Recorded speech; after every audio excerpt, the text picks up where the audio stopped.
This video falls under fair use. Fair use allows commentary, criticism, and reactions. What's up, back with another one. So today, I'm going to show you this clip of T.I announcing a surviving 50 Cent documentary. Check this clip out. As y'all could probably guess or imagine, it's been extremely difficult for me to remain quiet in light of all the things that have transpired and all of the egregious allegations that's been tossed around about me and my wife. But it's a reason for that, and I don't mind sharing it.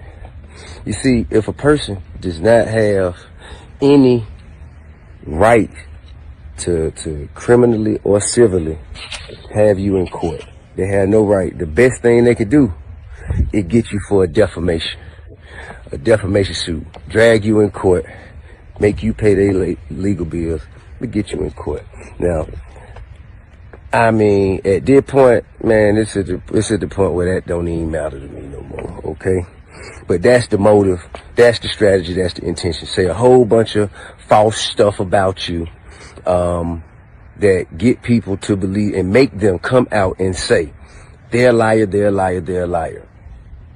And then they can say, see, they call me a liar. That's defamation. Then they drag you in court, get you under oath and all that. Because unfortunately right now, it doesn't matter as much what they can prove you did. It matters what you can prove you didn't. You know what I mean? And that's just an unfortunate place that our society has made it to. But I want to be clear about one thing.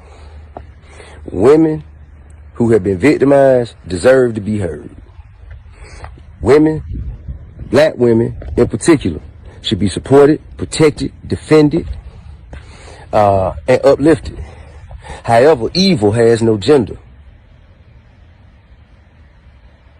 People with evil intentions have no gender. A threat comes in all shapes and sizes. I would never treat a woman the same way I would treat a threat. All right? So I think that has to be distinguished. First and foremost, I want to say my wife is a beautiful person with an amazing spirit and a kind heart. She's a devoted mother, and she has a humble soul. She don't deserve it. She don't deserve it. Now, what we're not going to do is open up the door to my bedroom, as you shouldn't have to either. Open up the door to my bedroom for everybody to come in and chime in and make their opinions about what we do and don't do or should or shouldn't do. But I will say this. Whatever we ever have done has been done with consensual adults who into what we into and like what we like. If we want something, we know exactly where to go to get it. We ain't never forced nobody. We ain't never drug nobody against their will. We ain't never held nobody against their will. We ain't never made nobody do anything. We ain't never trafficked anything. Well, truly anything. I ain't never nobody. Also, I'm gonna tell you what's factual. There have been fake stories put up that blog sites anonymously sent to this person. Blog sites anonymously sent fake stories to this person, and the person posted it as though it was a victim, that they were sure that it was a victim and it has been victimized. And what this does is it dismantles the mechanism that women have created for themselves. You can't weaponize something with baseless claims. When you hear something like this, it shows how quickly hip-hop conversations can turn sour. These are not stories of actual events. They're not. And I have proof of that. And that's why I said it. I have proof of that. I have proof of people who have gone on live with this person and they later said, man, I just wanted some clout. That's why I can't believe they actually posted it. I just wanted some clout. So this is what we're dealing with, man. This is what we're dealing with. And also, I pose you a question. How you gonna be a victim and an attacker at the same time? How are you being victimized if you are violently attacking someone? Women who have been victimized deserve to be heard.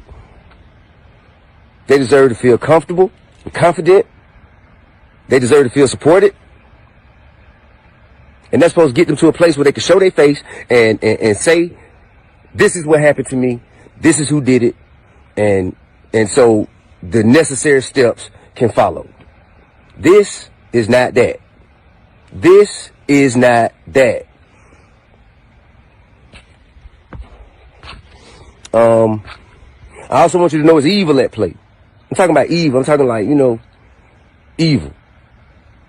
And there's been a history. We've had a history in dealing with the particular individual in question. We've had a history of it, man.